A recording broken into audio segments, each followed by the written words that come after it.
you will need to seek permission from the Ministry of Education, particularly from the Permanent Secretary, in order to increase school fees.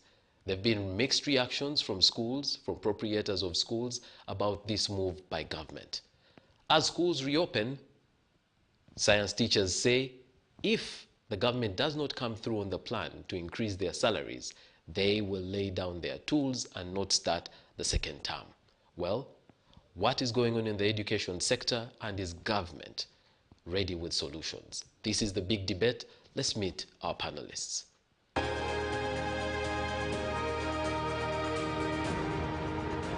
Our panel tonight, Dr. Joyce Moriku Kaduchu is a Ugandan medical doctor, academician and legislator in the 11th Parliament of the Republic of Uganda and State Minister for Primary Education.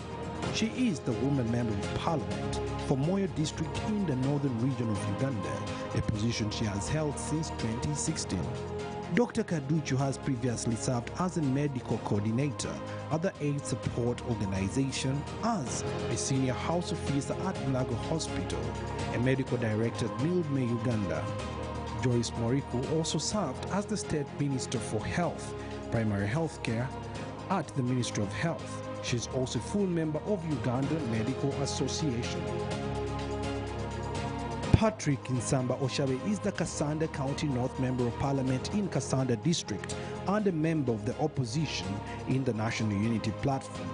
Honorable Patrick Nsamba Oshabe, who is a former member of the ruling National Resistance Movement, is an outspoken critic of the ruling government. Nsamba is a development consultant by profession and possesses a Bachelor of Arts from Makerere University, a Master of Ethics and Public Management, a Master of Development Management, and several other diplomas. Honorable Oshabe has served as Member of Parliament since 2016 and is the Executive Director of the Institute for Strategic Information and Development and Community Empowerment Partnerships. Honorable Patrick Nsamba Oshabe is also a member of the Parliamentary Committee on Education. Ladies and gentlemen, our panel tonight.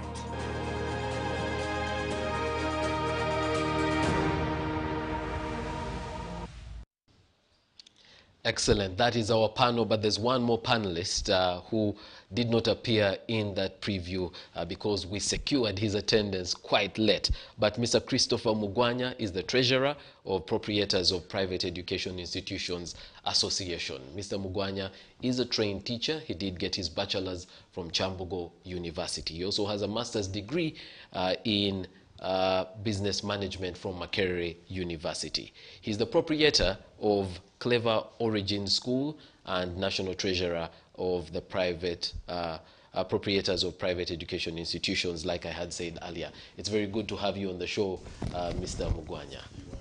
Honorable Minister, it's good to see you, and the Honorable Nsamba will be joining us in a minute or so.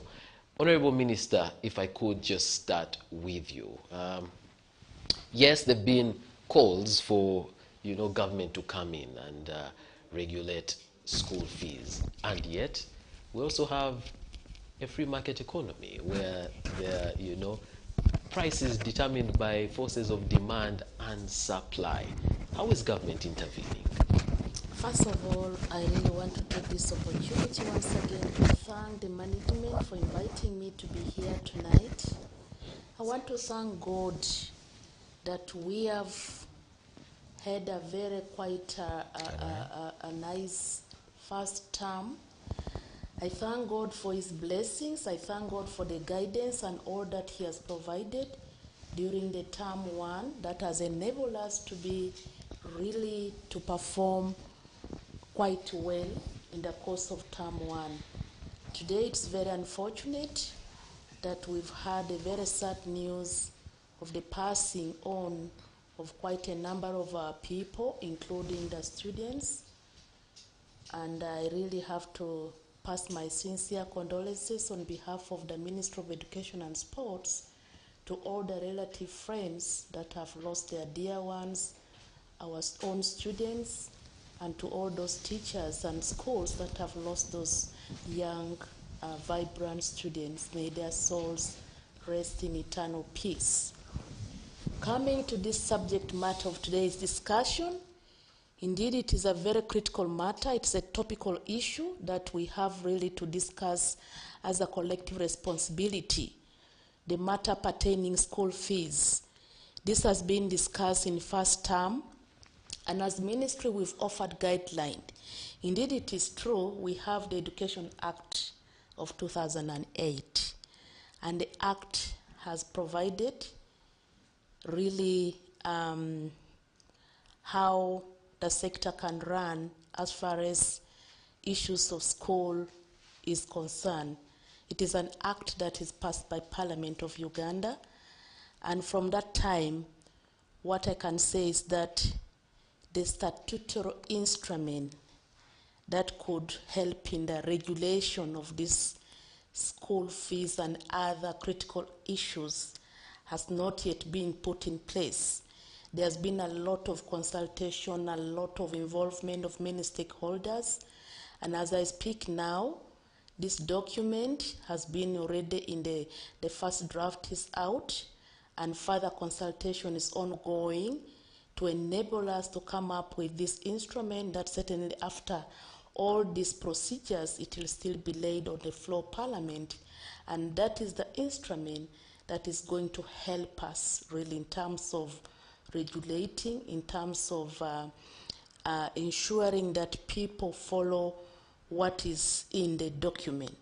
As of now, as we wait for that to come, guidelines have been provided and it has been given to the various schools, both private and public schools, and it is very clear that schools have got rules and regulation to follow. We have the school boards in place. We have the school management committee in place.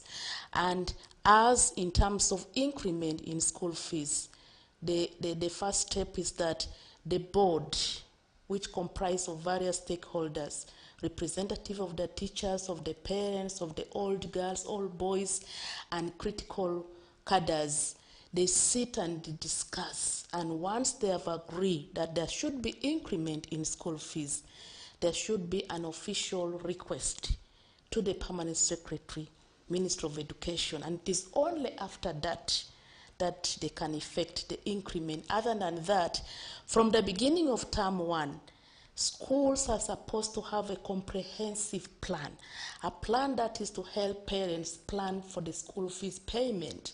They're supposed to have spread the school fees across the year, term one, term two, term three, so that by the time the child is going for first term holiday, this child goes with a document, report card, including school requirements, school fees information, so that the parent is in position to plan and to pay appropriately. For those parents who cannot pay one-off, they can plan in such a way with the consultation of the school to ensure that they can pay installment, maybe once, twice, or 3 times. That is really what is supposed to be done. And most schools, I'm very sure they have done that. Okay. Now, the second part, as we wait for the statutory instrument, is the ministry has offered guidelines. Today, the Minister of Education, who is also the First Lady, in a press statement, she made it clear. As we wait for the statutory instrument, we've guided schools. Their schools' fees comprise of very many areas. We have the development funds. Some of them parents have to pay for buses, others are for the food, tuition, uniform, and many other different categories of money. Now, we really need to sit down and look at the very critical and essential areas at this point in time. We cannot go for development, major development, when parents have to battle with school fees for feeding and many other areas. So at this point in time, really, schools have been advised, if they are minor development, well and good. If they are major development, we can try to look at the subsequent coming year or term. Does that apply only to government? That is both government and private schools, because the situation is hitting hard everybody. Okay. What the parents are facing is the same thing the schools are facing. All right. And we are all parents, including you and me, and all of us who are sitting here. So how exactly is the Ministry of Education deciding on when and how a private school does its development? And of course, the law is clear. We have to regulate, not in terms of development, but in terms including the fee charges. But as I said, this is really something that we did not invite as a ministry, neither as a government, not as an individual. COVID came for everybody. It's a global crisis. Okay. It is something that needs dialogue, needs to be explained, such that even private schools get to understand at this particular point in time. Okay. Because it's a critical time. All right. Let me come to Mr. Mugwanya because, yes, previously, the Ministry of Education gave guidelines on reopening of schools after the COVID-19 lockdown, and there were stern warnings on, increment of school fees. I don't even know, did your members comply? Okay, thank you very much, our host. First of all, allow me to first congratulate Ugandans, beginning with the First Lady, who is our mama in the Ministry of Education and Sports. I want to congratulate everyone upon completing the whole term, which we started when we had a lot of doubts. And to that note, many parents did not pay on spot as they used to doing because of the experience they had in the first and the second lockdown. So we are all suspicious, we are doubtful, shall we complete the term? But I take this opportunity to congratulate everyone, beginning with our mama. And me being a primary teacher, I'm honored to be with my mama in the primary education section. Congratulations. And thank you very much for all the effort you put in to ensure that we complete the term in the whole country without serious cases. I also want to take this opportunity to welcome my neighbor. So I'm born of Mityana North, Namutamba. So when I hear of Kasanda, you're my neighbor. Yeah. I'm meeting you for the first time, and I'm so honored. So on that note, of school fees, I think I also have a view that there's a need of categorizing schools first. Because if you put the schools in the same basket, yet they don't get the same help. For instance, we have what we call the government-aided schools, whereby their teachers are paid by the government. If there is any serious development, the government comes in. The library, the laboratories are sponsored by the government. And then there are those schools that entirely rely on school fees collected from the parents. So I think before we set a rule, we need to categorize them. If a school has teachers paid by the government, it gets aids from the government, and then school B entirely relies on the government. If you just set a common order or a common directive, I think there is also some unfairness.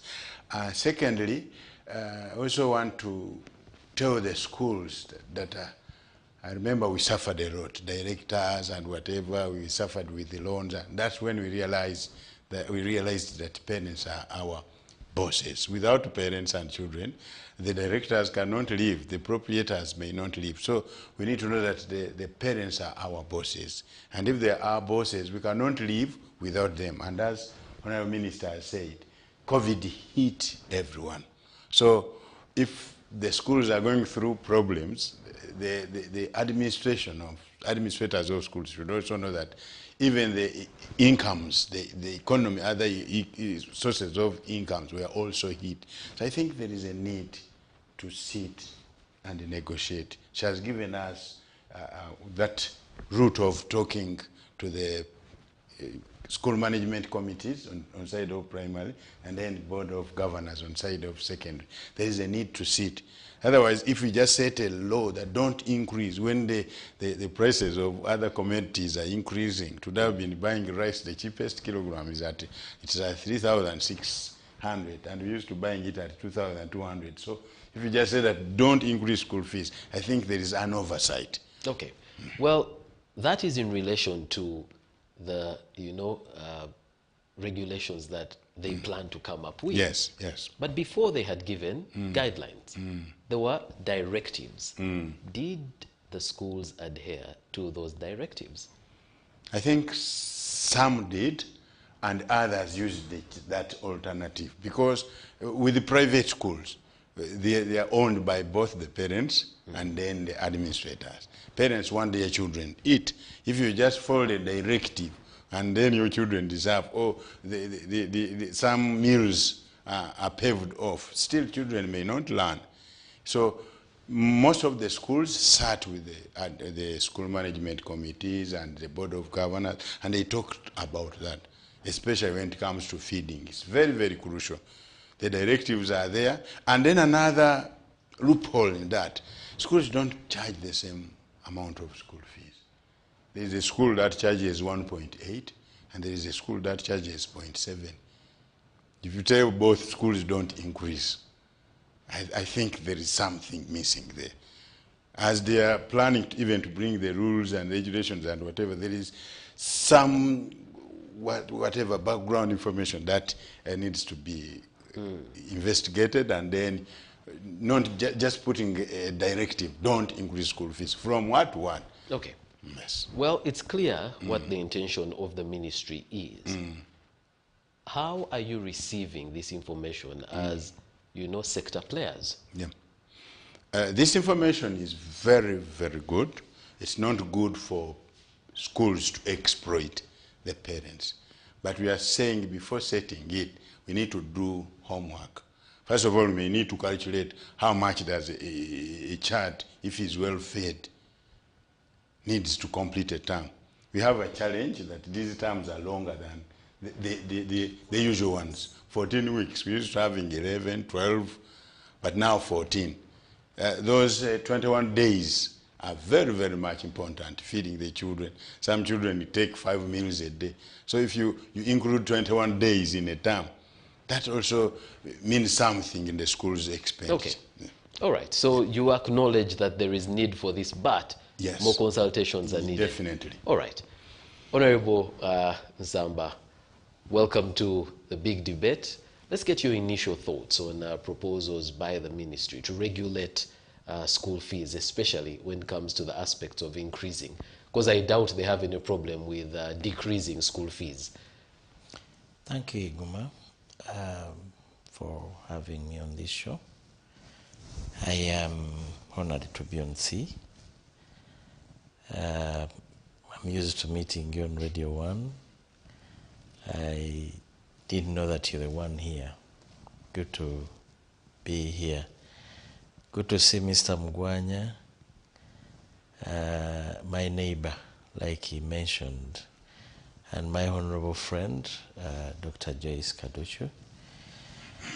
Guma, I almost missed coming here because my wife lost a father in one of the accidents that happened today. And we've been organizing, when that all happened, we've been up and about, but thank God that I am here. Yeah, we're glad you still honored our invitation, yes. even in a difficult and time. I want to pass on my regards to the family, my wife, Fortunate Oshave, and all my in-laws. It's a pity about the loss of the old man. May his soul rest in peace. Amen. And all other people, by the way, that have lost their relatives. It's a pity. I've seen about 20 people died, and many are in hospitals on Fort Potro. I've seen some 6 people in Imbale. Yes, on Tirinyi Road. Yeah, and this one happened in Rukunjiri. It's so unfortunate that we continue losing so many people on the roads. And we do not fear the road as much as we fear HIV, AIDS, or COVID. Guma, for me, government is behaving in a funny way. They lost all the power to dictate anything in the field of education. Why do I say so?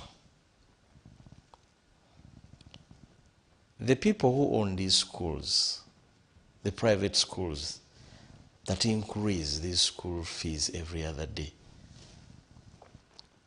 are either ministers or members of parliament or other individuals that chose to invest in that field. So chances are high that even if they make a decision, the decision will not work.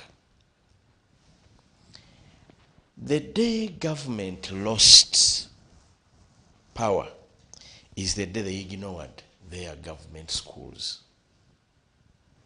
Because you can easily regulate a sector when you have an alternative. But at a time when there is no government school to look at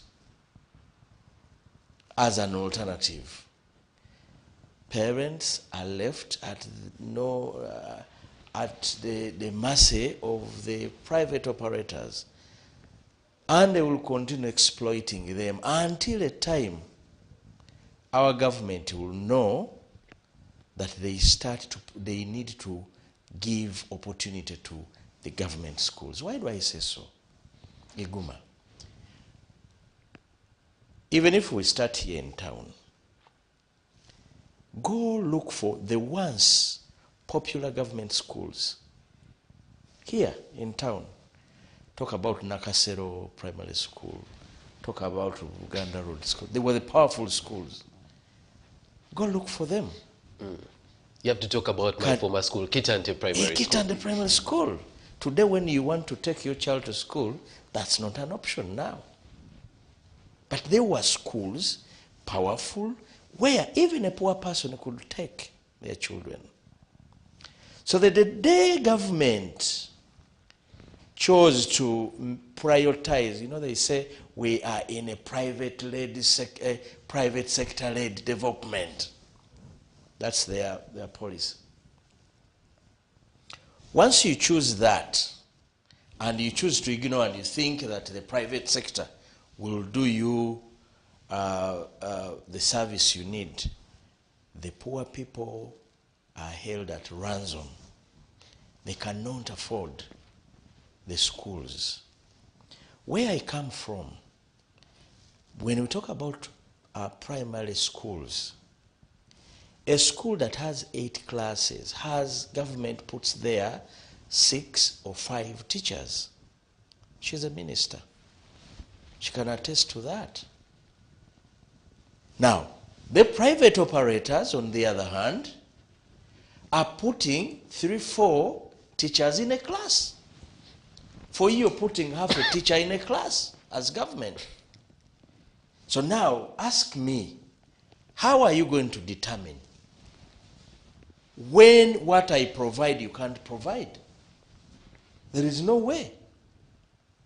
They are giving an excuse of COVID. COVID hit our people so much. Please don't increase the school fees. What did they say when the private operators told them that we are suffering with loans? They said sell the schools. They said sell. If you remember Matia Kasaija, he said sell the schools if you can't afford the loans. Now, many by the way sold the schools.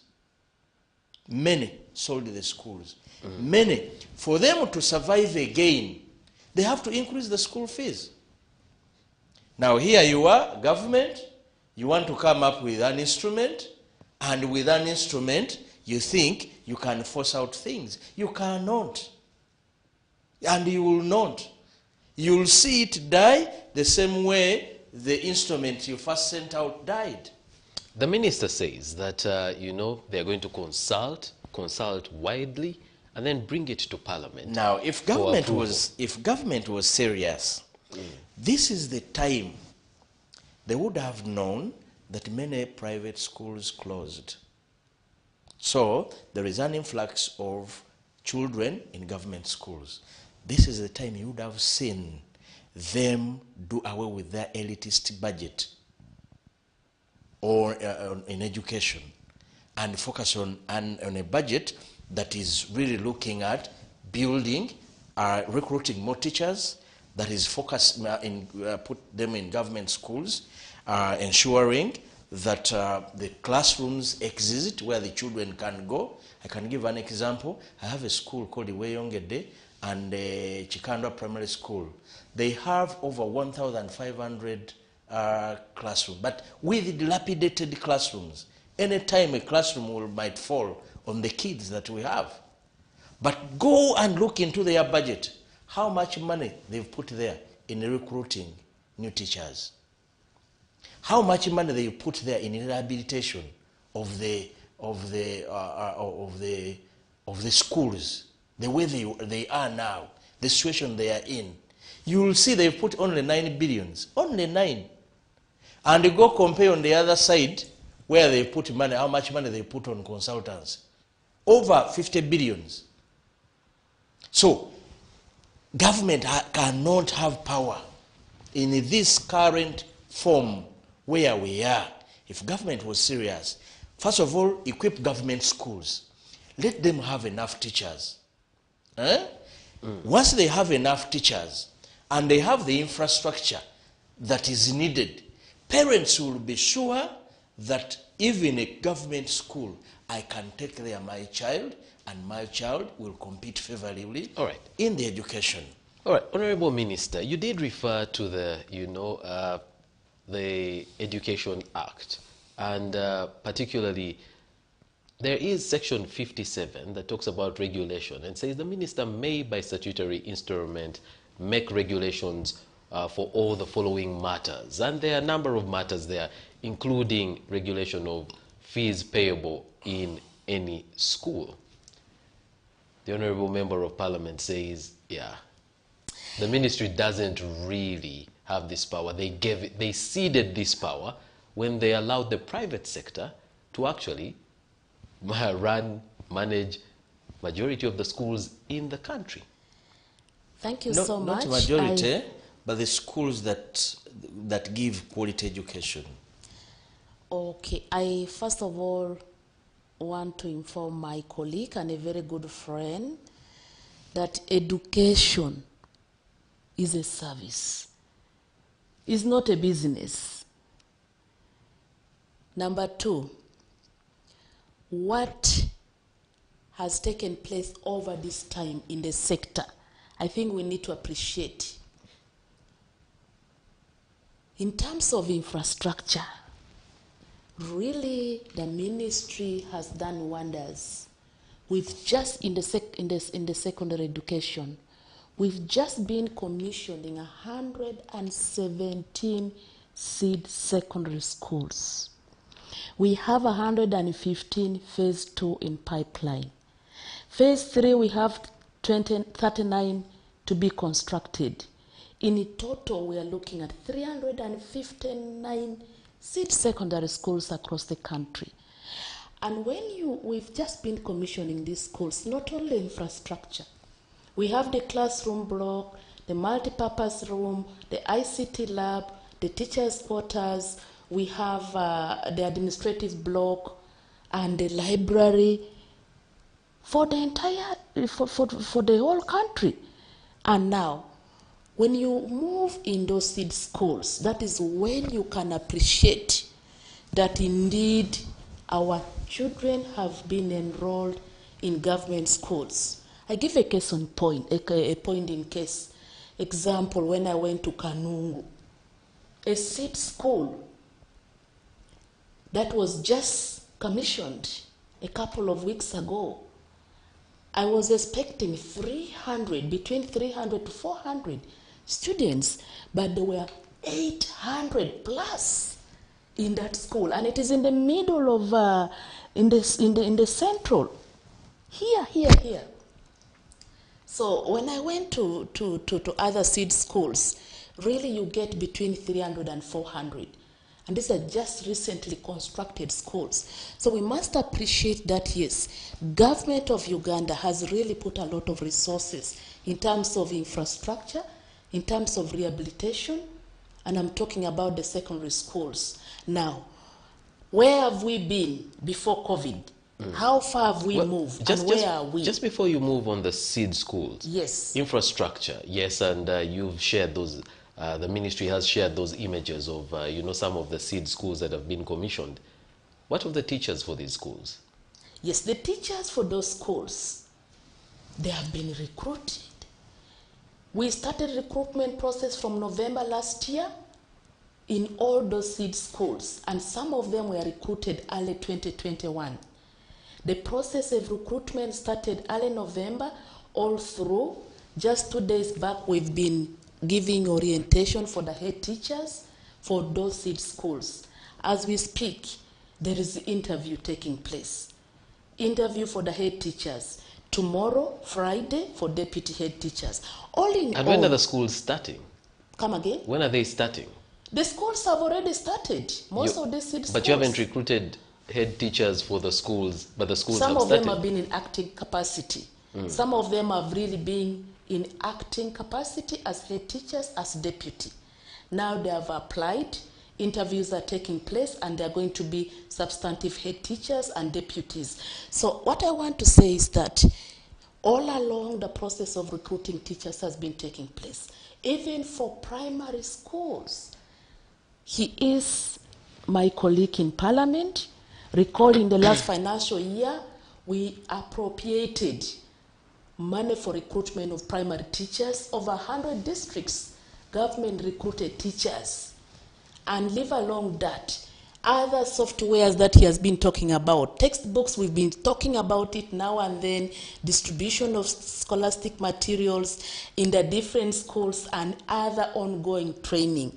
Now, coming back to the question that you put in place, the Act of Education, in terms of regulating, whether we are in position to regulate these schools. I think that is something that really we've been doing as government, as ministry. Of course, we have the different categories of schools.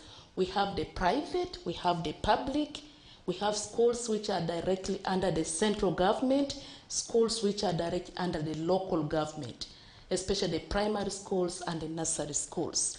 So all in all, we have been regulating these schools. We have been offering minimum regulations, the minimum standards to ensure that schools adhere with the minimum standards that they have to follow. Honorable Minister, you did warn schools about hiking school fees when, schools had been fully reopened. Yes. Immediately after those warnings, we did see, school circulars going around. People were posting their bank slips. And no, schools did increase fees, and not just by a bit, by a lot. And some of these schools receive money from government.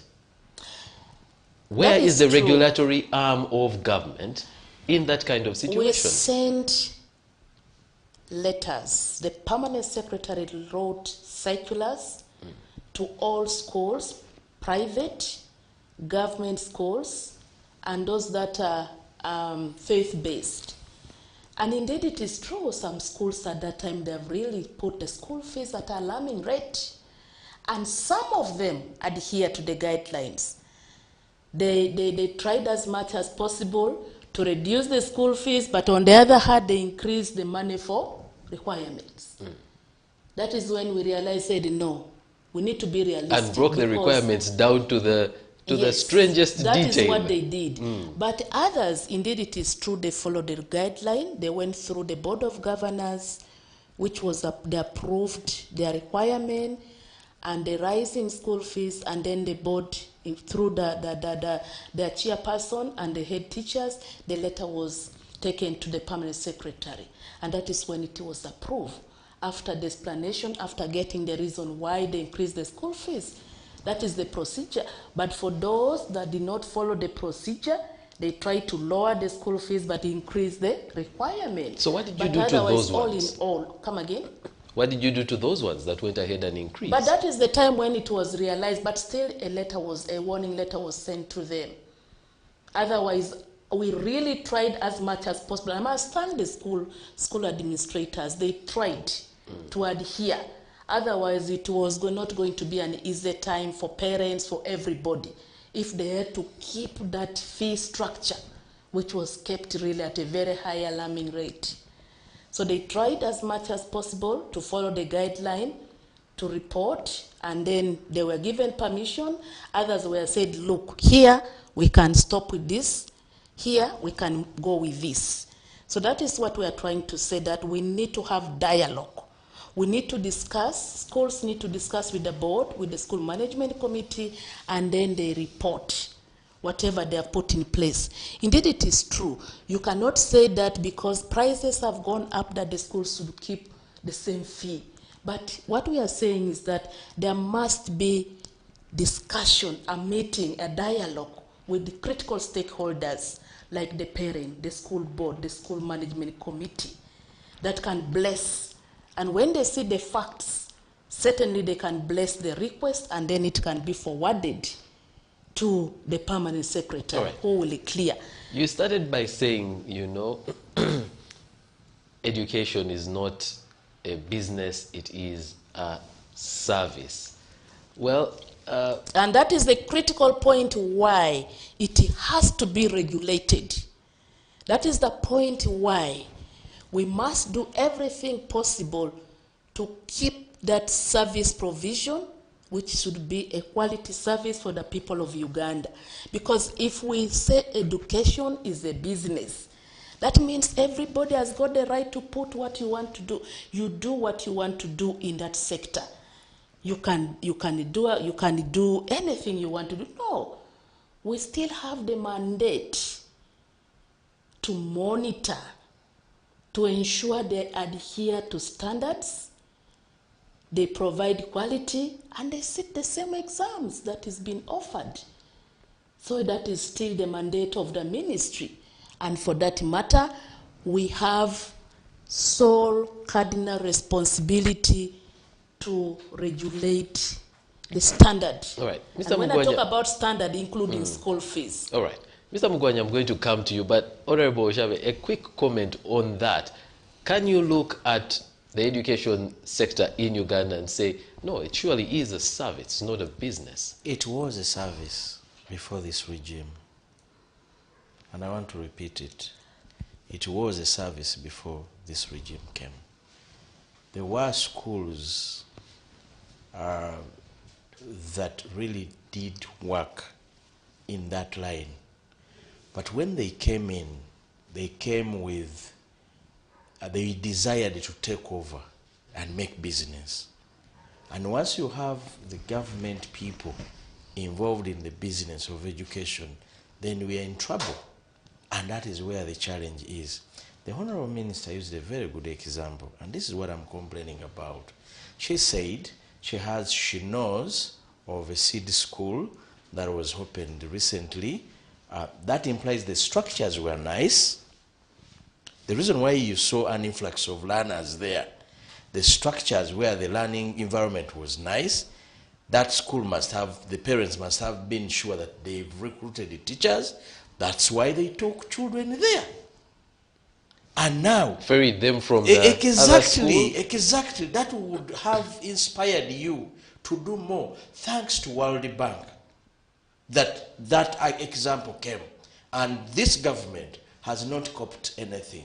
Otherwise, if it was me in government, I would have ensured that this is a very good example. By the way, there is a very nice seed school in Kansanga. It has over 1,000 government seed school.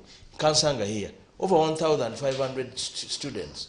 So, if government provides the required infrastructure, and government provides the teachers that are required, parents will run away from these people who are exploiting them, because they will be sure that where I am taking my child will learn from there. But for us to sit here and say, celebrate the 300 schools World Bank funded us under the U-Gift program, then we say we've done very well. No, Honorable Minister, we need to do much better than that. We have over 3,000 secondary schools in the country or so. We need all of them to have an infrastructure of that nature. We have very many primary schools. We need the learning environment to improve, but your government is busy doing other useless things than putting money where the parents needed the money. Once you have those schools, the primary schools, for example, and they have the teachers that are required, and they have the infrastructure that is required, nobody will cheat the parents. Nobody.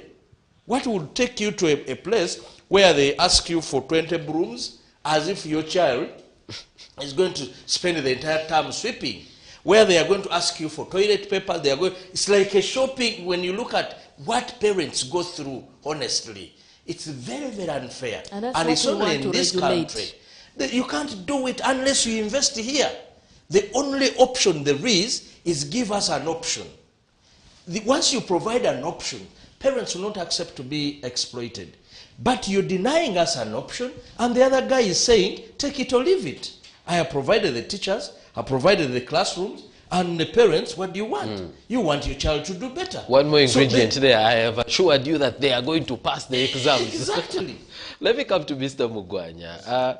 And let's have your comment on education being a service. Because, you know, coming from, you know, the private schools, you know, proprietors, and a proprietor really is a person who you invest money expecting to reap from the money. So are you businesses, or you're giving a service here where probably profit does not matter? Okay, thank you very much. That is also, that one also may be two-way traffic. Some of us joined education as a service because we're teachers, but in some areas the government is forcing us to make education business. How does government? Number one, they charge us taxes. We cannot charge taxes on something which on is a service, that government should be yes, providing. Yes, they're charging us different taxes, income tax, whatever. Pay as you earn is paid by, of course, workers. We have the billboard tax, busuru, property tax. Taxes. Yes, we have. This is where I have a branch. Even when you put the name of the school on a van, you have to pay tax. You put a signpost, you have to pay tax. So I think we are being forced to make this a service, a business, because of lots of taxes that are being introduced. Otherwise, it's supposed to be. And then there is also an imbalance, as one has been saying, as I said at the beginning, that there is something which is not looked at. Private schools are considered to be most expensive, but to us, we are saying that government-aided schools are more expensive. You take an example of any secondary school. When P7 results are released, they go for selections.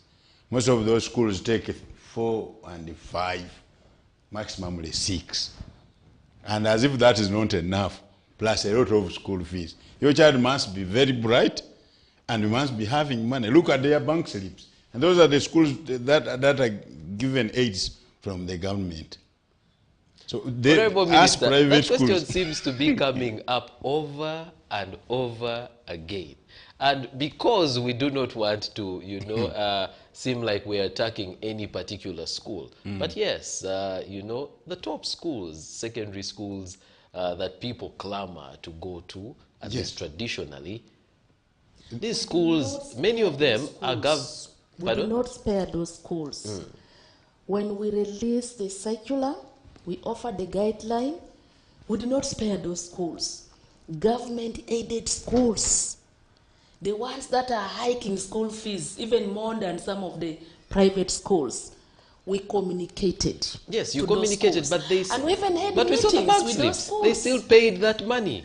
They required that money from the students. In fact, when they were taking new students, you had to pay before you actually got your admission letter. Because You see the reason? yes, The reason is simple. What is the percentage contribution of government to them? The minister will tell you that in a primary school, they contribute 3,000 shillings per term. per student. Per student. she will tell you that's capitation. No, capitation Now in Uganda has gone to 20,000 per year. When? It was Under which budget? 17,000. Yes, 20,000 per year. If we divided that by That is for three. secondary. No, that's of primary. It was 17,000. You have forgotten. Yes. But It moved 20, from but 7,000. Honorable Minister, For the last 20,000. 5 years, Yes, it was 20,000. 5, it moved Divide by 3. You know, that's about 7,000 shillings. Per term. 7,000 But that's not shillings the for only a thing term. government provides. Now that's their contribution. If we brought Now, that this that is a student to a school private with school scholastic and gave materials, 7,000 we have shillings. textbooks, we have infrastructure, we have the and that's desks, the mode they are we have in. the teachers that we pay.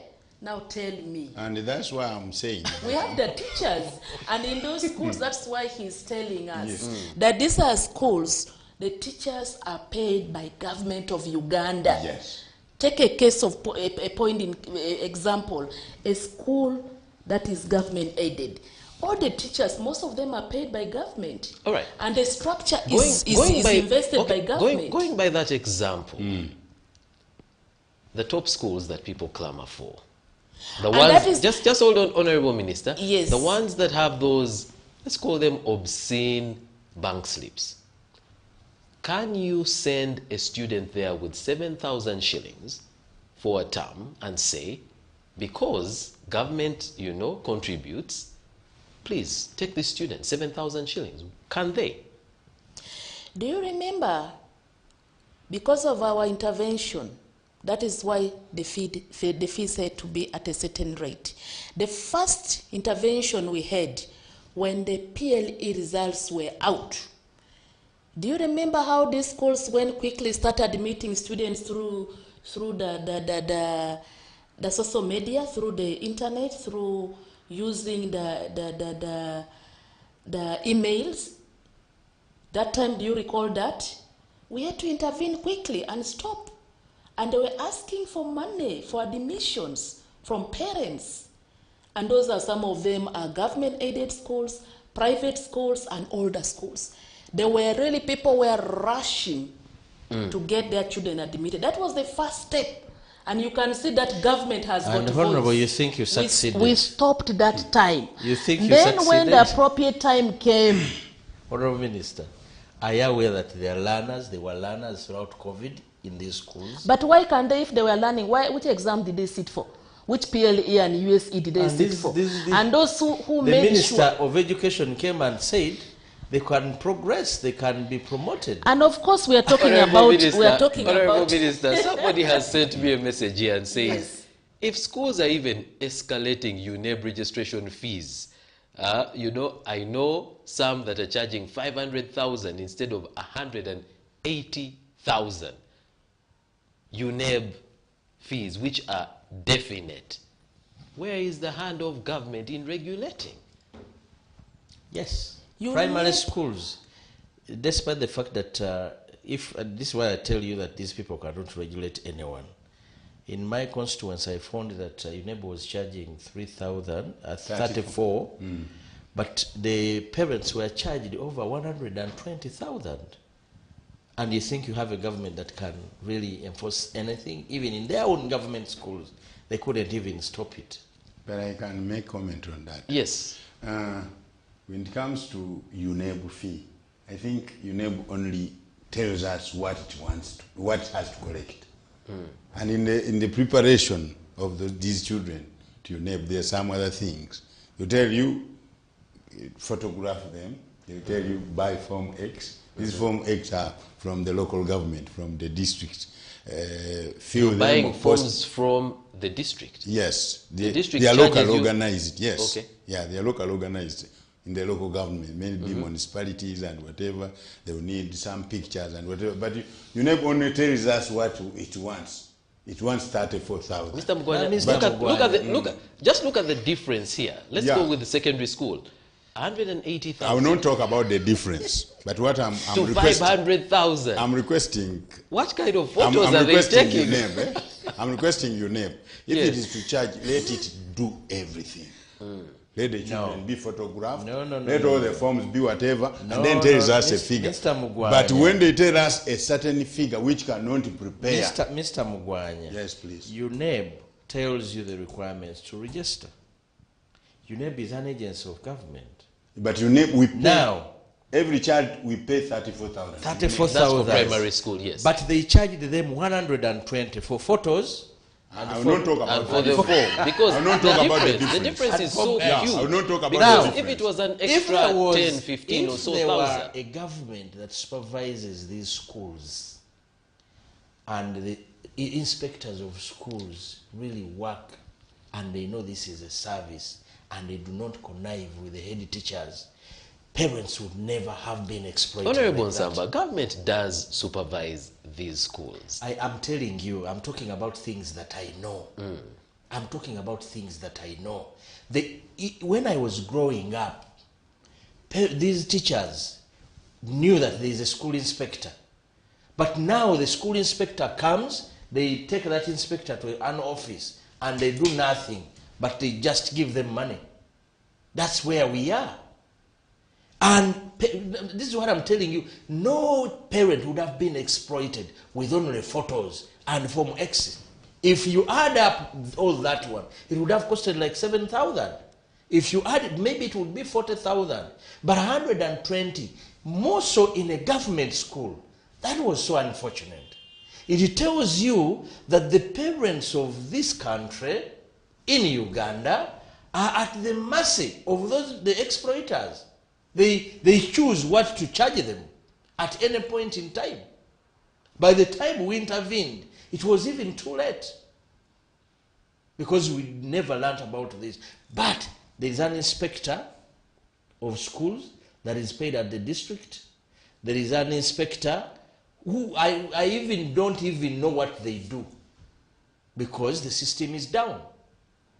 So that's why private schools will continue and will always exploit the Definitely the number of inspectors has got to be increased because the ratio of number of schools to inspect and the inspectors per district is, it's a bit of a challenge there. And we need, yes? I'm against that statement that private schools exploit.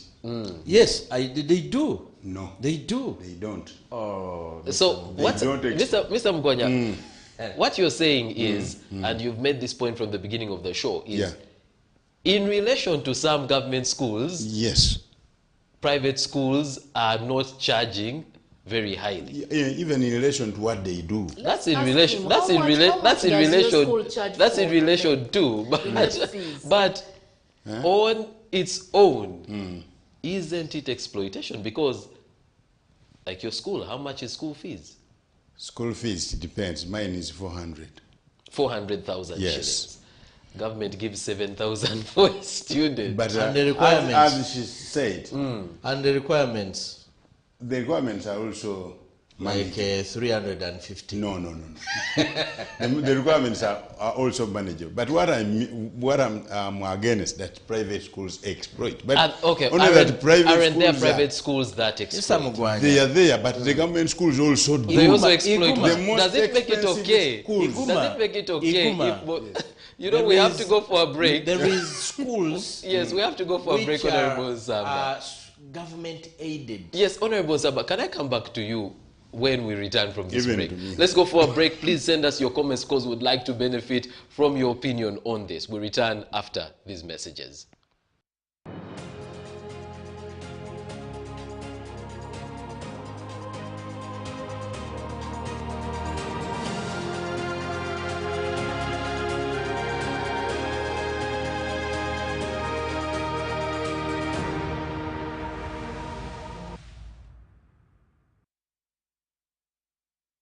Buy Uganda, Build Uganda Expo, Bubu is back with a bang. The Ministry of Trade, Industry and Cooperatives, along with Investment Review Publications Limited, have again brought you the Bubu Expo 2022 edition. This edition will bring the Women's Entrepreneurship Conference, the Standards Conference, the Capital Networking Conference, Exhibition, Awards Dinner, the Bubu Fashion and Bubu Music Show. The Bubu Expo 2022 will take place at Kololo Ceremonial Grounds from Friday 6th May to Sunday 8th May 2022. As a local manufacturer and investor, come and change mindsets about your products and showcase your capacity as we shine the light on Made in Uganda. Log on to bubuexpo.com or call 0788-577-499 or 0789-348-479 and get involved. Follow us on Facebook, Twitter, and Instagram with the hashtag BubuExpo, changing mindsets and building awareness about Uganda's products. Entrance is free.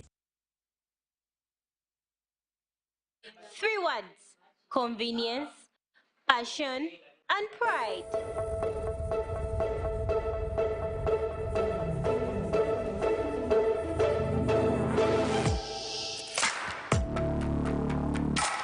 Introducing the KCCA-FC app, made for you to interact with the best football club in Uganda, giving you the latest news, transfers, membership options, merchandise online shop, match ticket booking, and fan zone instant messaging. To download the beta app, go to Google Play Store on your Android and search for KCFC. Download the app, sign up, and voila, you're in. Yes, the app is only available for Android users. iOS users, we are coming soon. The KCCFC app, inspired by you, made for you.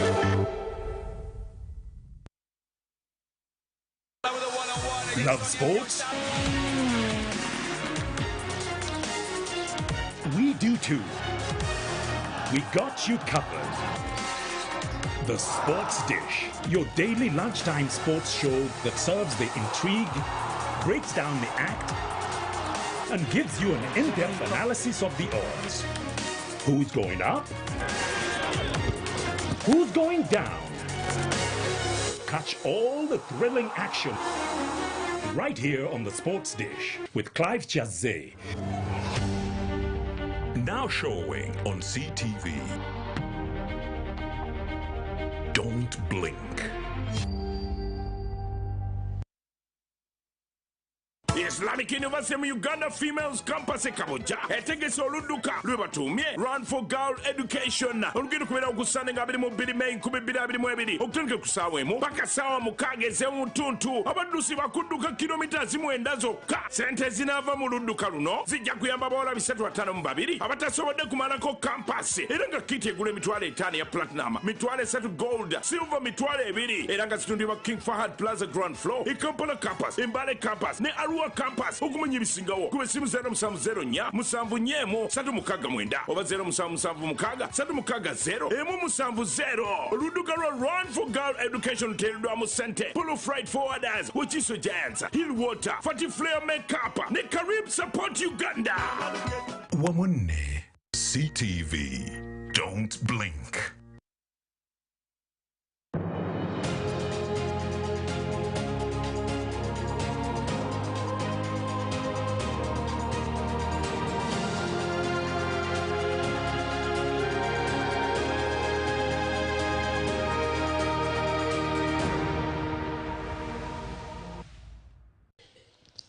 Welcome back from the break. Thank you for staying with us here on the Big Debate. Today we look at government intervening in the regulation of school fees. Our three guests, the Honorable Nsamba Patrick, Kasanda North Member of Parliament. We have the Honorable Joyce Moriku Kaduchu. She's State Minister for Education, in charge of primary education. Also the Moyo District Woman Member of Parliament. And we have Mr. Christopher Mugwanya, Treasurer of the Proprietors of Private Education Institutions Association in Uganda.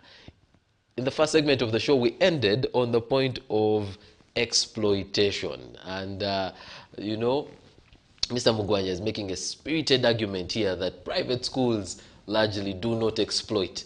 And, well, Mr. Mugwanya, you hinge your argument on there are government schools that are exploiting even more. That doesn't make it okay, does it?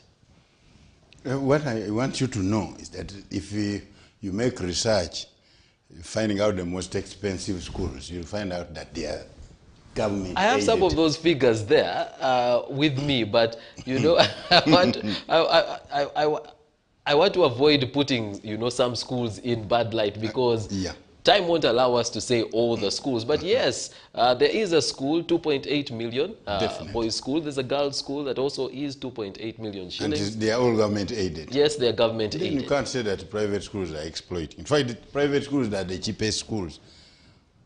For instance, we make all the construction. We do all the construction with There's this some private, cement. there's some With private this cement schools from I have here 25 on to my 40. list. 2.4 million shillings, 2.59 million shillings. These are private schools. And what are the services? What services do they give? One of them has a swimming pool. Yeah, that is just an example. Yeah, it is like a, maybe when you're traveling, somebody sits in first class and then another one sits in economy and whatever. What I know, those schools that charge highly, they also give wonderful services which cannot be found anywhere. So the fees they collect from the parents is still injected back in their children. All right. But not exploited. Honorable Minister, if, you know, it's gone into people thinking that some of this is exploitation. How does the ministry come in to ensure that there's no exploitation? Considering how, you know, how wide the space is, because schools are giving different services. One of the key interventions that we have put in place is that we have put a team of researchers. There is a study that is ongoing, a study with support from Makerere University and other partners. And on that note, I want to thank the First Lady and the Minister of Education and Sports who have come up with that intervention. To first of all, we need to ascertain the issue of school fees through evidence-based information. There is a research that is taking place, and we are very certain by the next couple of months, June, July, we should be able to get preliminary results. The research is going to cover the entire country. It's still about school fees, and it's going to we have objective to achieve, and the methods they are going to use, both qualitative and quantitative. They're going to have also focus group discussions with parents, with stakeholders, private and government schools. Of course, first of all, the issue of school fees payment. Are we still in line with the current methods of paying school fees, the UPE, versus the payment like the private institutions are doing? And what is the view of the parents? What is it that we currently, is it something that we can do differently to achieve better quality education? So it's something that is a little bit comprehensive, and that research is still going to inform the country. The outcome will help us to make decisions on matters pertaining school fees, to see the deviation and how we can bridge the gap. For now, the critical thing is that we have all acknowledged there is a problem. And the problem is that people are paying school fees in different ways. Others are, as we said, very high. Others are moderate. So it's not easy to regulate, certainly, what is to define what is minimum and what is maximum. We have the urban, we have the rural. We have the city, the central schools, we have those ones like in my district. Even in my district, we have those which are in the rural, those which are in the urban. So it's something that is really have to a lot of discussion, a lot of consultation. And I want to say that the ministry, all of us have acknowledged there is a problem with the school fees. Yes. So that one is going to answer quite a Honorable number Minister, of questions. with all those dynamics, all those modalities, then how does the ministry come up with blanket guidelines? How does the ministry come up with, which blanket guidelines? For example, when you say do not increase, you told everybody do not increase. But we had talked this before COVID. Yes. Remember before COVID, there was a fee structure. Already children have paid, some of them. Others have just started learning, like the senior two then. Just within few months, they were sent home. Some have paid school fees. And I think what was said was in line with the time of COVID, and now we reopened just last term. And from there we said, yes, look at what was that time. And what is now. And that was why that statement was made. We are picking from there. What of right now, when cooking oil that they used Yes, to buy. we are And he told you reopening. about, Mr. Mugwanya told you about rice that he used to buy at 2,000. Now finding it at that amount is almost impossible. I have made it clear that a good school, a good planner, I'm sure by now they have already given, by the time you go for first term holiday, you have given the school requirement to the child, you have given the school fees structure to the child. But because of this increment, because of this rise in commodities, this is where the school administration sit together with the board and the parents, they discuss. Otherwise, children went back with the school requirement, they went back to home with you have already the fee structure, which you know you have to pay. This increment came probably after you have received. Some of them you have not yet received by that time. So this is where we are saying they have to sit, agree together, and send information to the ministry, to the permanent secretary. Now, Iguma, the minister, they're coming up something which they think is an ideal. But you ask yourself, why are those schools that pay 2.8 and 2.5, why are they full with students? They charge highly, but they even reach a point to say there's a waiting list. Just in case somebody doesn't show up, then you can. The question is, why? On condition that you pay full fees before you come. Before you come. The question is why? Now, these things the minister is talking about, the parents sit in those, by the way, in government schools, there are no parents' meetings. There are no parents' meetings. Now I'm talking about, you know, when I'm talking about my constituency. But in those private schools or in those government-aided schools that charge highly, before term ends, they call parents. And it is a must that every parent must attend. Or else you lose your position. When the term is beginning or within the middle of term, they call parents. Now, if the minister among their regulations are saying, please, make sure you sit with the parents and they agree, the school will tell you, we agreed to pay 2.8. Now, will you say no?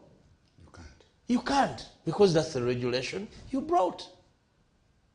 Now, that's why for me I'm saying that's a no-go area for government. Right. Do not even waste your time there coming up with those regulations, because they will never be effective. What can be effective? Okay, put up a competition against these schools.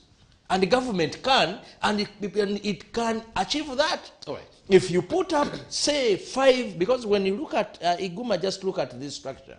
Previously, before this regime, powerful schools were across the country. Under this regime, powerful schools are here in the center. Only here in the center. So the entire country have to compete for those few schools that they are there.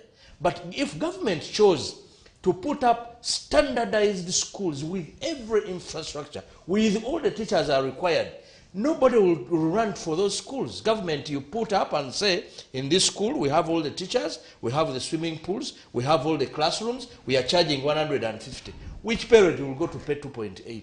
But the seed schools already examples. You can see the enrollment. But how many are they? They are only 300. Yes, because and that is why we are moving even to other schools. So you go concentrate in that area.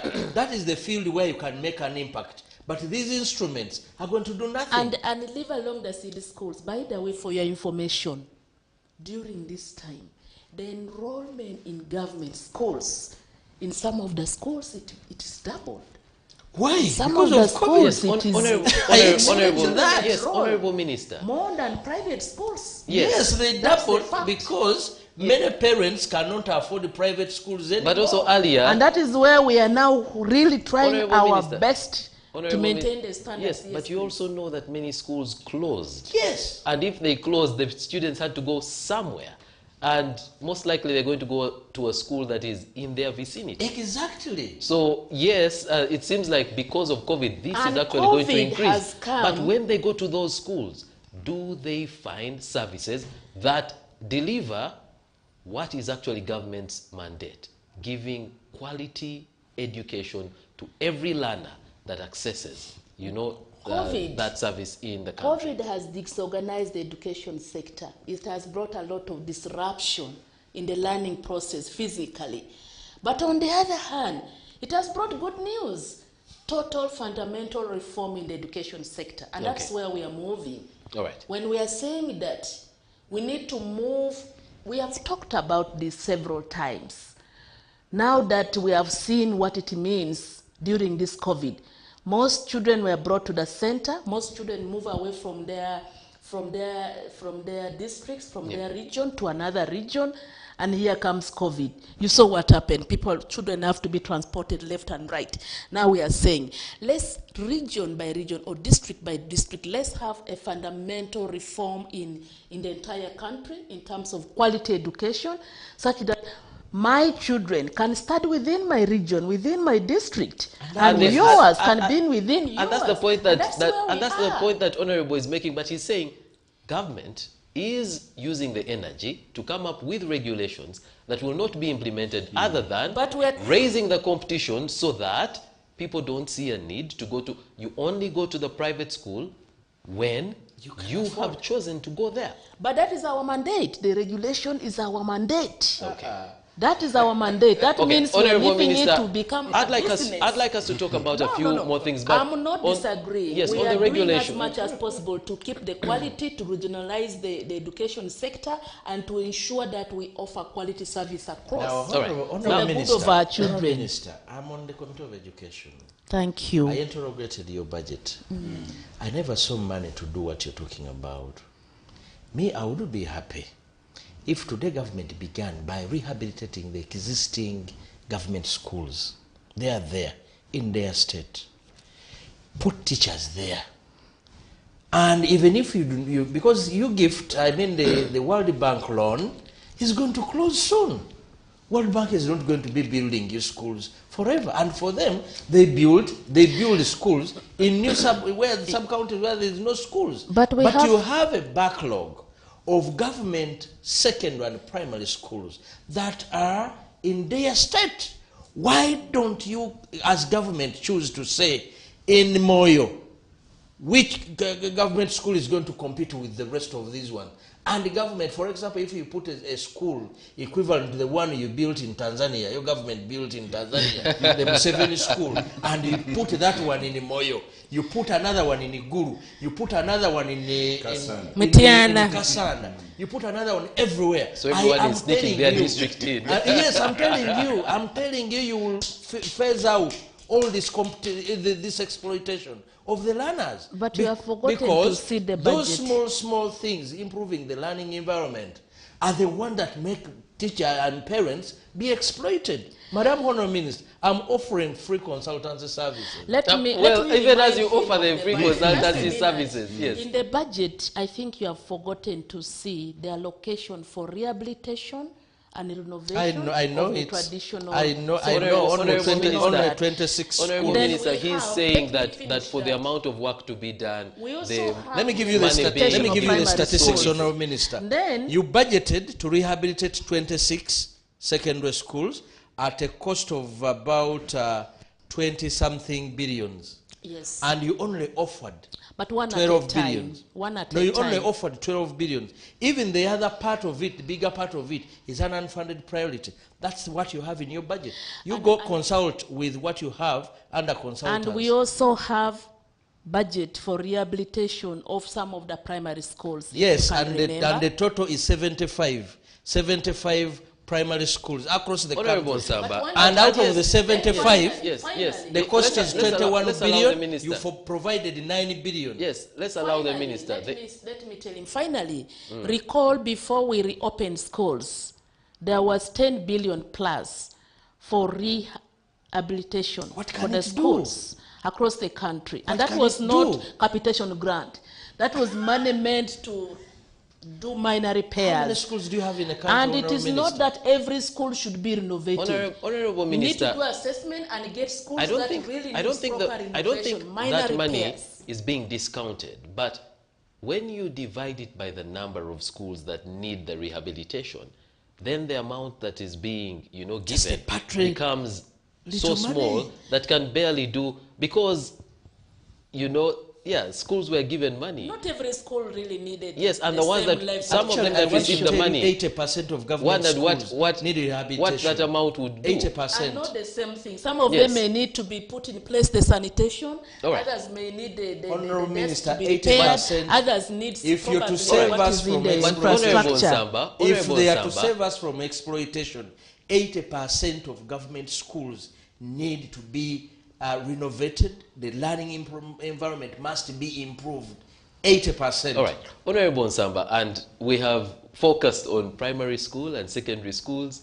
And we have agreed that we have something in the budget, one at a time. Yes, we may not give everything. I'm happy at a time like this, when you are scrutinizing the budget, and you realize, for example, that the figures on some of these priorities are not sufficient, Parliament appropriates that budget. Yes. Parliament in the past has told government, if you do not increase the amount here, we are not passing this budget. Yes. And are those moves that you're ready to take? Let me tell you what we've done as Committee of Education.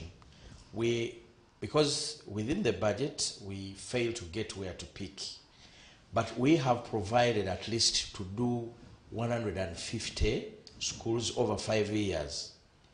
And we are committing with the budget committee. I am on the budget committee, fortunately. Today we presented the same budget to the committee of budget, and we are looking at 150 primary schools and 100 secondary schools per year for 5 years. We are sure that where the ministry had put 26 and 75. Exactly. That is very little money. Very little money. I mean, that is very little that can be done. But we would have seen government doing about 300. Then we would be happy that these people are about solving the problem before us. All right. Yes. There are many other things in the education. For that. I need to appreciate him for that. Thank you so much, and that is exactly what we are saying. You cannot do everything at a time. We do it yearly. In the 5 years, we do something good. Thank you so much for really considering that we add the funding for rehabilitating our schools. But I must appreciate you in the education committee. I gave you the numbers. I gave you the numbers and the way you set the priorities. I told you, for example, on primary schools, the budget was 22 billion. For rehabilitating the schools you proposed, you only provided 9. I gave you the other one for secondary schools. You plan to do 26, and the budget the money you have can only do about 40%. But we have a lot of priority. Remember this is where I'm telling you the way you set your priority. Prioritize our priorities. The way you set your priority. When people hear the 3.7 trillion, you may think part of it is going to them. When much of it is the word is elite-sized budgeting. This is where they are. They put much of the money to the elite, not to the people down. That's their problem. All right. Mr. Mugwanya. Yes, they have gone to Parliament. They have gone to Parliament. Being that I'm not a honorable. Yes, that's the committee that you report to. And that's actually where I'm coming to. That's where I'm coming to with Mr. Mugwanya here, because even as we talk about the science teachers saying they're going to lay down their tools if the pledge made to them is not fulfilled. For starters, as people in the sector, government's decision to increase salaries of science teachers and the other teachers will come later. How is that being received, even before we talk about laying down of tools? Okay, but I'm requesting for 40 seconds to talk about. You gave them a lot of time. Honorable Nsamba was emphasizing the point of competition to avoid exploitation, and I'm against that, whatever, exploitation. No school exploits. And for me, I'm suggesting that before giving us any directive on school fees or any regulation, let the ground be leveled. What does a leveled ground look like in your? In private schools, we get now. You're hearing of the billions they are talking about. Not even a single coin goes to private school. Private school is in charge of construction, in charge of everything, even in charge of convenience. If I may ask, wouldn't it be easier to negotiate with government, you know, subsidies on the taxes that you pay, other than asking that government, you know, either gives you money, because government is always saying they do not have enough money to even fund what they're calling priorities.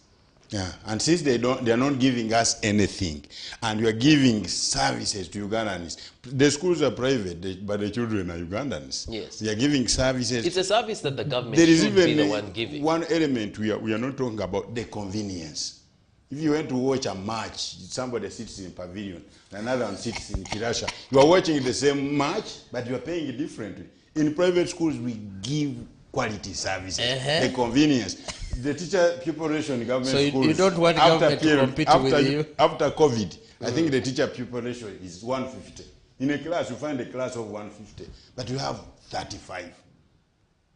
So that convenience. The children all enrolled in government schools. They left the private No, we have schools. streams. We have streams. For us, we stream them. You can find a school with 10 streams, P3 having 10 streams.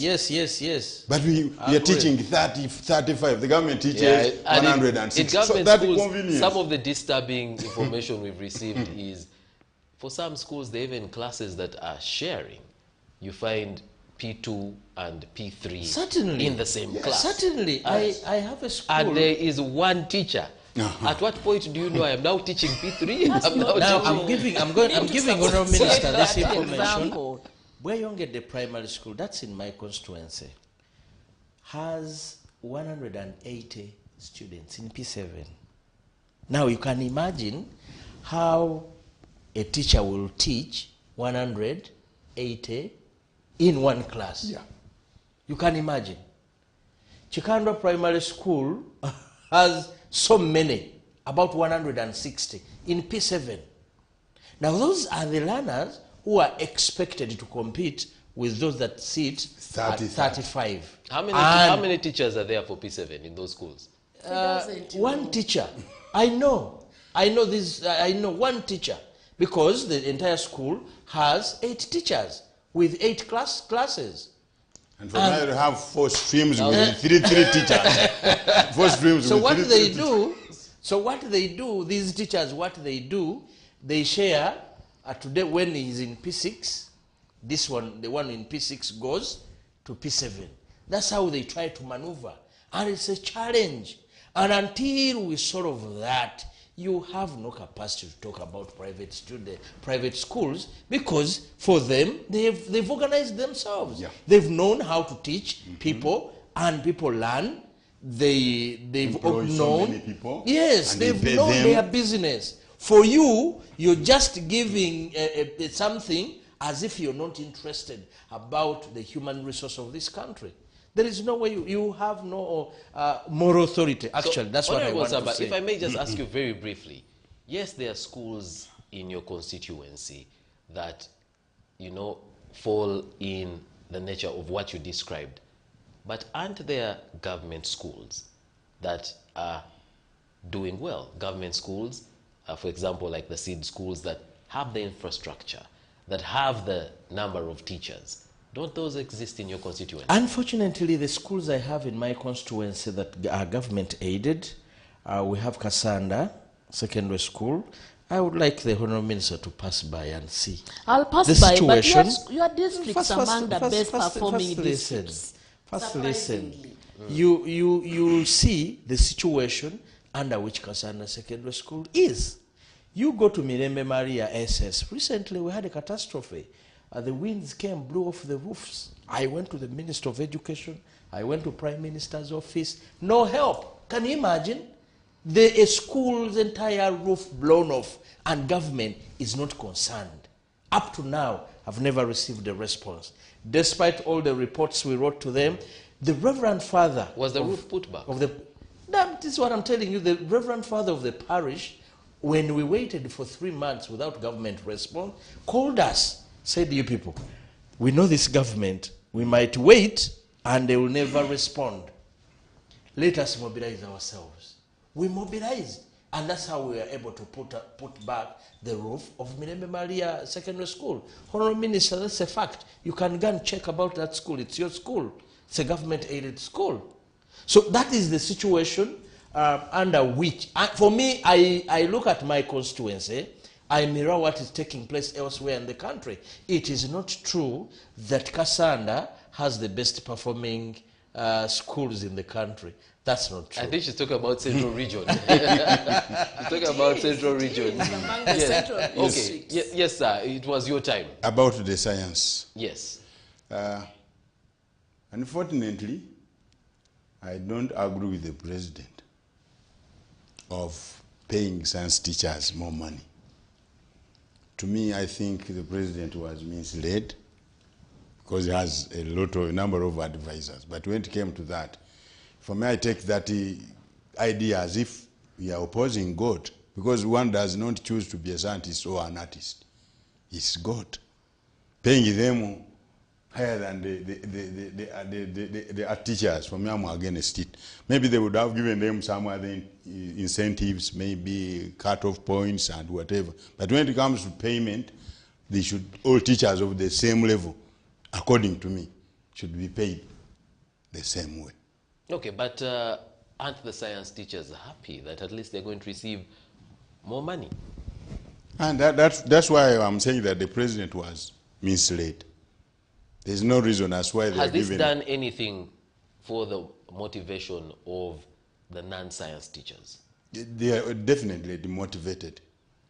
And I'm sure since this is not yet effected, our teachers are happy, are celebrating. How are the private schools handling this? Because if government schools are going to pay science teachers 4 million shillings, definitely that makes, teaching sciences in a government school quite lucrative. Is it having any effect on the private schools? We shall use Honorable Nsamba's model. The government will have created competition, definitely. Even the private schools will have to give special care to science teachers to maintain them. Otherwise, if they are not given special care, they will lose them. And when you do that, where will the bill come? Back to the parent, isn't it? Definitely back to the parents. As I said in the beginning, that parents are our bosses. That's the source of our income. We don't get sources from anywhere else. But it was a mistake to give them a special priority. They should be given other incentives, the cut-off points and whatever. But when it comes to teachers of the same level, according to me, they should be paid the same way. I'm sure there are also some scientists who can even not dance on stage, who cannot compose a song. It does not mean that if somebody is not a scientist, he is stupid. There are also some scientists who cannot do what artists do. That is according to me. Honorable Minister, yes. Payment of science teachers more than the arts teachers, yet they are at the same level. Was this well thought out by government?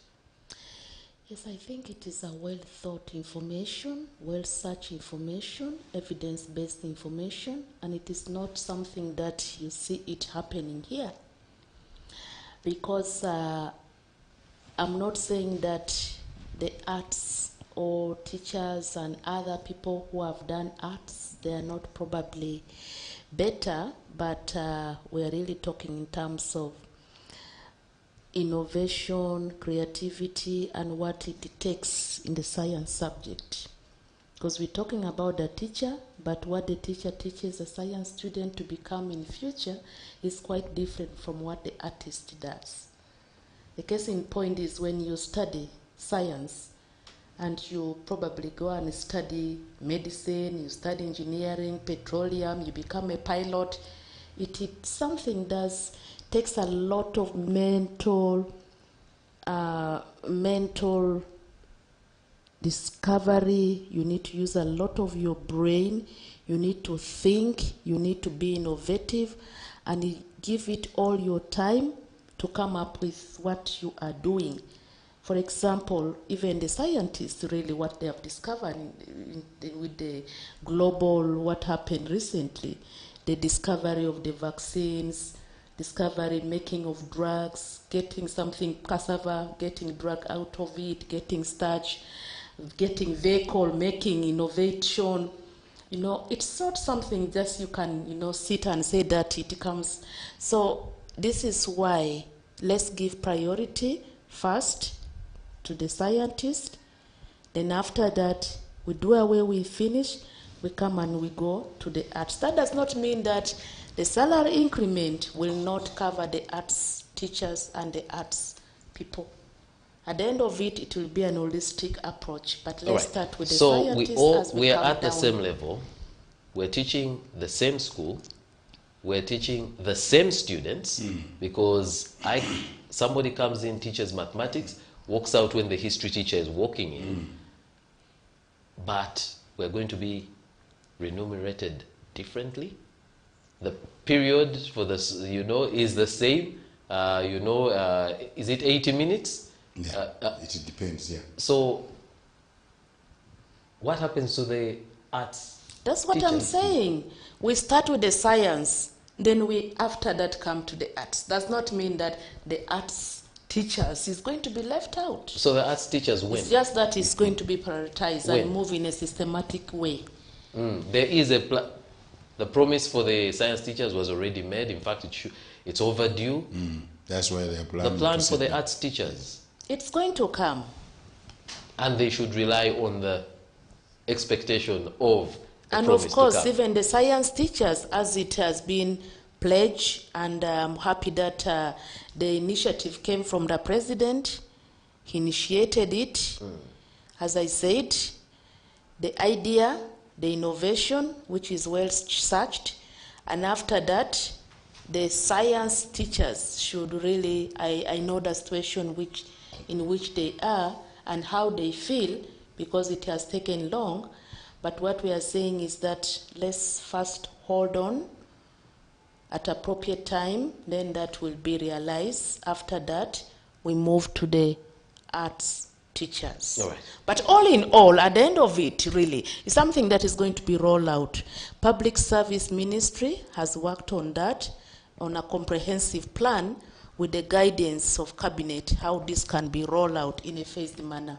Honorable Nsamba, this issue of paying of, science teachers differently, because you're the ones who are passing this budget. You're the ones going to appropriate this money. You know, that's a decision that shows you a government that do not know its priorities right.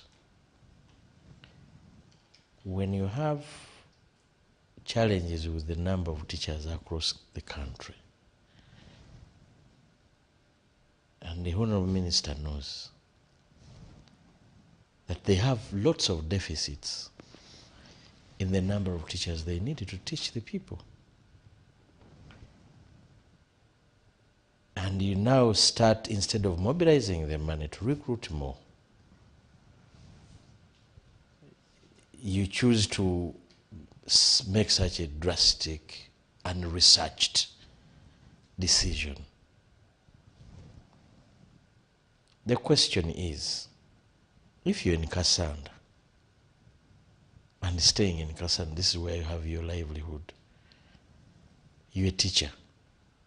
Will a science teacher be buying from a different market, from an artistic teacher, an art teacher?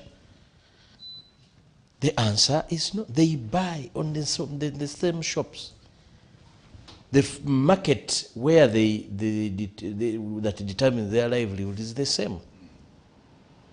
Now, whereas I agree that teachers are poorly paid in the country, and probably the science teachers are poached by other countries, the strategy was improve the pay for teachers across board.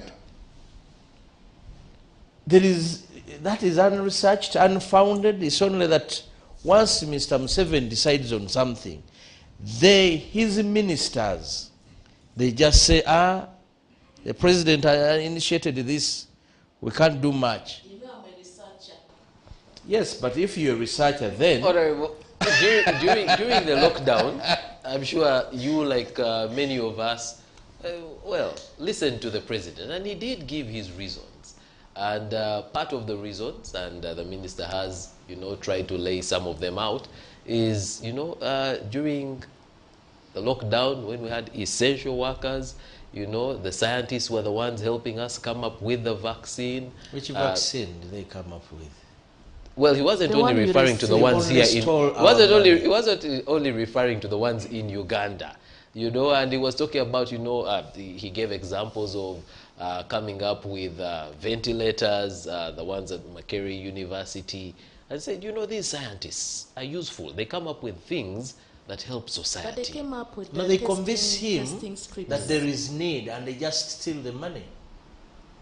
You go tell me the key sciences was talking about, the Musenero project of Preside.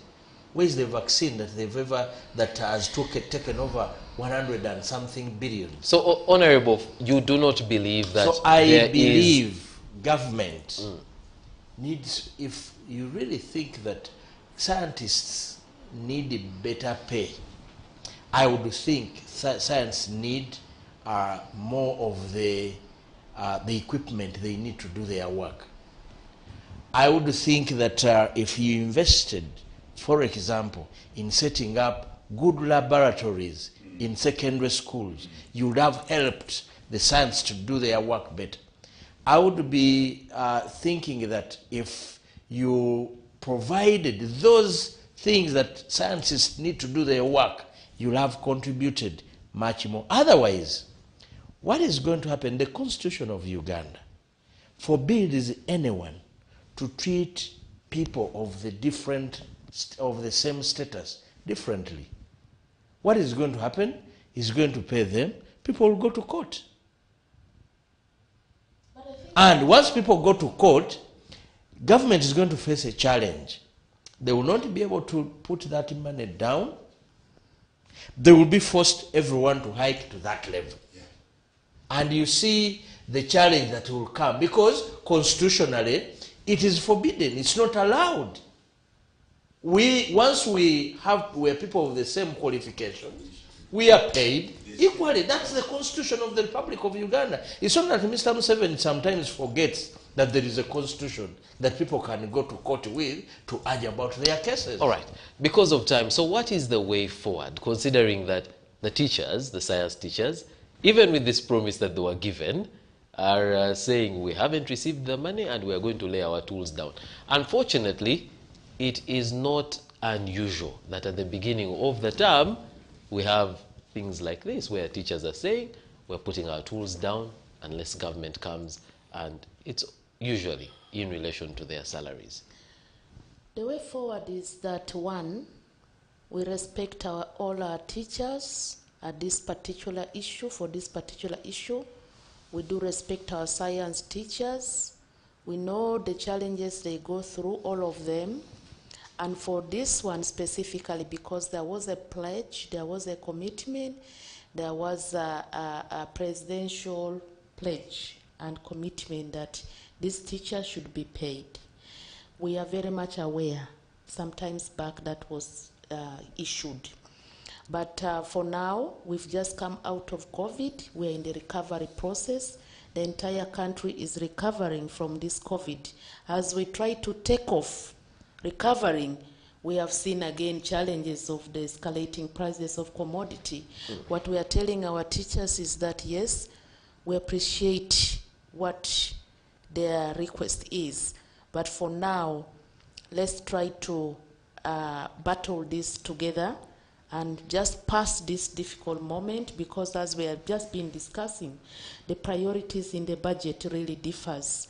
And once we have gone through this turbulence, we should be in position to honor that. So that money is not going to come? Well, the budget is still not finally passed. The budget is taken to the budget committee to finally discuss it. But that will start to apply but if it is the to 1st come, of July. Yes, it's supposed to. That is what our wish is, to have that money for them from 1st July effective. Even if it is not all, if it is some percentage that can be given, and then another financial year, we get another percentage, we keep on getting until we get 100%. But if it is there, we'll be very grateful to our committee and the budget committee. But in the event that we don't realize the money in the budget, we are still appealing to our teachers. But you made it an unfunded priority. But you are still finalizing it. Are the teachers going to wait until July? The teacher in our section, they are going to teach, I'm sure. The ones in the private schools? In private schools. You interact with the ones in government schools. Are they going to? I'm not so sure, and I may not give my comment, but but in private schools, I'm sure on Monday, the teachers are going to be in school. However, I would also advise, still I insist, we need a uniform pay. For instance, if teachers are getting 1 million, instead of putting the science teachers at 2 million and you leave the ones who teach arts at 1 million, you better make it 1.5 to all. I think that will be the best solution. But over-prioritizing the scientists and forgetting the teachers, that is the ones who teach art, I think there is art of science and then science of art. The two move together. All right. We are running out of time. So I'd like us to, just very quickly, Honorable Nsamba, as the budget is being discussed for the, for the sector, what are some of the things, that should be prioritized? Because at the end of the day, we want quality education, and we want the person who comes out of Uganda's education system to be an equipped person, ready for the job market. We are requesting, as members of Budget Committee, 316 billions set up for our hospital for Penity to Gandhi it be brought to education. You actually said this in the budget in the committee? Yes. The 289 billion set up to buy engines for bombardiers, the bombardiers we've just bought. They've set up 289 billions should be brought to education. Of course, there are so many other priorities, but there is a lot of wastage within our budget. And if we could just put that to proper use, very many Ugandans can live a better life. The president told us recently, yesterday or the other day, that if there is no bread, try to it's healthier. Try to you may think he just said it. He is trying to tell you that when conditions are hard, improvise with what is available. But we are saying we are demanding the bread because we know you can afford the bread. We know the cassava we have, but once there is our taxpayers' money that can buy us the bread, please give us the bread. Don't point at the cassava we have. All right. So that's in relation to the budget. As Parliament discusses the budget, in relation to the education sector, what do you hope, they do in order to make the sector the kind of sector, we all aspire for? Okay. Thank you very much. First of all, as they are discussing the budget in our sector, specifically beyond the private whatever, first of all, they should stop looking at us as exploiters or as business, yes, whatever, you business are. people. We will not stop. Yes, you are. No. I'm still insisting we are service providers. We are working with the government. The children we are teaching are not private. They are Ugandans.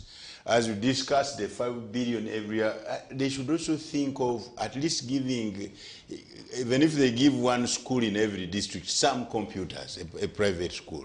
That will help. Because the money which is collected from taxpayers, even these parents who have children in private schools are taxpayers. At least They may choose a school, a private school, even if they give it 10 desks, that such and such is. But getting all the billions they're talking about, and there is no any single coin that comes to private school. They only come to private schools, collect taxes and whatever, seeing us as exploiters and whatever.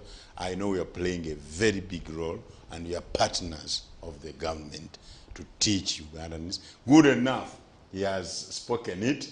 We're good at producing good grades. Even the scientists they are talking of, most of them have passed through private school. So there is something we are putting in education of Uganda than seeing us as business people, as exploiters and whatever.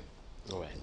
Honorable Minister, you know, as we talk about this being the budget period, these proposals were made, you know, by the ministry, but, you know, considering what's going on in the country and particularly in the sector, what do you hope can come out of the budget? And don't worry, we're going to allow, you know, maybe 1 minute each to give our parting shot. So I'm sure you have a message for people as they go back to school. We'll have a chance for that one.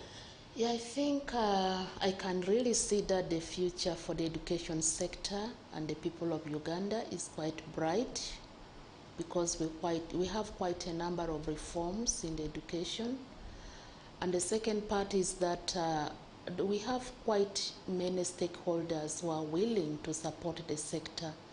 The Member of Parliament, the members of Parliament in the Education Committee, in the Budget Committee, they are all in support of the sector to see to it that they give their best in terms of budget allocation. We are so happy that really they tried to look at the priorities among priorities and to see to it that the sector is offered the best, because we've moved a long way. We've moved the journey a long way. We've been having cuts here and there. There are some essential areas which was not there. They tried to bring in. We are very appreciative of that move. And also we call upon other stakeholders, let's support the sector.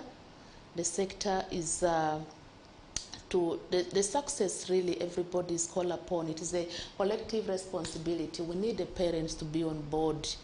The parents to be on board, and of course school administration, and that is only the way that we can collectively improve some of these gaps that we see. Gaps in school fees, gaps in maybe the quality of education where there are gaps. If we come together, we point out there is a problem, and we get solutions that is sustainable, that is owned by everybody, then that is the only way that we can together solve that problem. All right. So because it is a collective responsibility, everybody has got a stake to play. All right. Honorable Minister, you know, some students are going to go back to school. Some start tomorrow. For the rest of this week, people will be going back to school. On this issue of school fees, what is your, you know, final word on the school fees issue? My first appeal is yes. School fees issues we've discussed time and again, over and over.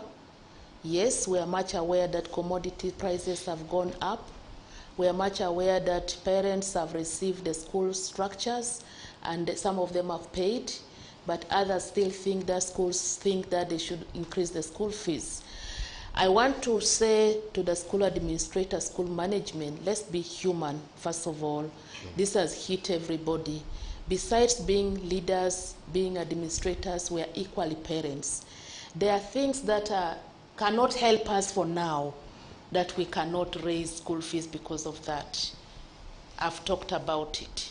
If you want to buy a bus, it may not be among the priorities for now, but the feeding is a priority.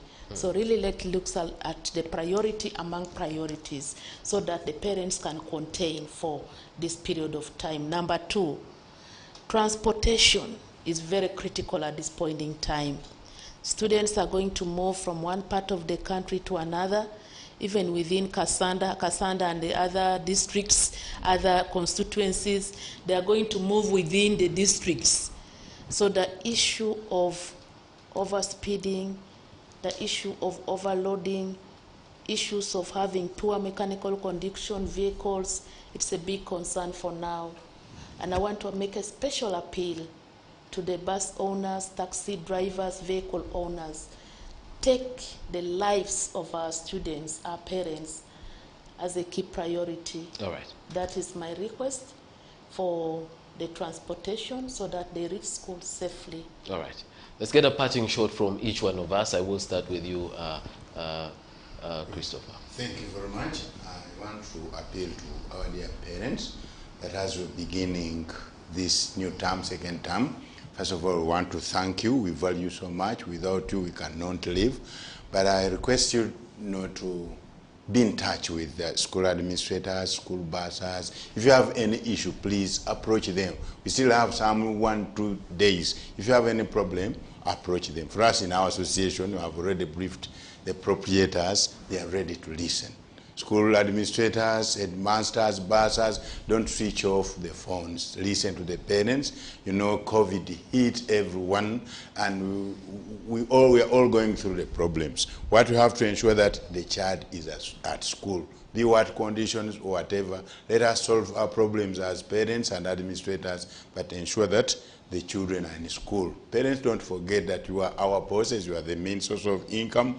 Maybe we know you're going through troubles and whatever you have got. These days you have school pay.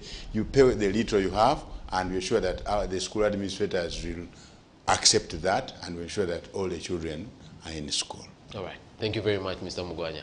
Honorable Nsamba? Ikuma, I want to call upon the people of Uganda and tell them that quality education is not free. It was a lie from government that they can provide free quality education. I am calling upon you in your respective communities where you're coming from. The children that fail to get quality education are your children, not government children. So those schools are your schools. Those are your community schools. Work through to ensure that you stop this thinking that the government is giving you free education. If it is there, they're not giving you quality education. If you believe so, you must work with the school administration to ensure that you provide what is required to educate your children. Honorable Minister. Thank you so much. I think I want to end by calling upon all our parents. Once again, we are just about to reopen for second term. I call the parents all, let the children get back to school. The girl child, we've talked a lot about the teenage pregnancy, those who gotten married early, those who gotten drop out of school. They still have a second chance. Let's give them that opportunity to come and study. Their future is still bright. Lastly, our doors will remain always open in case of consultations. If there are problems, if there are gaps, if there are information that you want to know, our doors are wide open. Even for our technical people, always consult, and we will always get back to you with the right information. For our children, we wish you the best in health, to be healthy. Parents, take responsibility of our children.